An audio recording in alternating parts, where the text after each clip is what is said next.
Hello friends, ఈ సమయంలో మీకు ఒక విషాదకరమైన వార్తను తెలియజేస్తున్నాము. దక్షిణ భారత నటుడు అలీ బాషా గురించి చాలా విషాదకరమైన వార్త ప్రచారంలో ఉంది.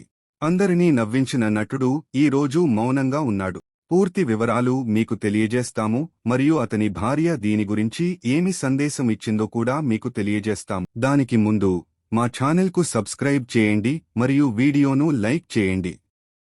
అలీ బాషా గురించి అతని భార్య జుబైదా సుల్తానా సోషల్ మీడియాలో పెద్ద సందేశం విడుదల చేశారు. సోషల్ మీడియాలో ప్రసారం అవుతున్న అనేక వార్తలు నకిలీవని ఆమె తన అభిమానులకు సందేశం జారీ చేసింది. కానీ అతని ఆరోగ్యం క్షీణించిందని మరియు అతన్ని ఆసుపత్రికి తరలించారని ఒక వార్త ఉంది. ప్రస్తుతం సోషల్ మీడియాలో జరుగుతున్నది ఇదే. అతను చికిత్స పొందుతున్న హైదరాబాద్లోని ఒక ఆసుపత్రిలో చేరాడు. ఈ వార్తను అతని భార్య జుబైదా సోషల్ మీడియాలో విడుదల చేసింది. అతను త్వరగా కోలుకుని ఇంటికి తిరిగి రావాలని మరియు అతని అభిమానుల కోసం సందేశం జారీ చేయాలని మరియు అతని అభిమానులను నవ్వించాలని నేను అతని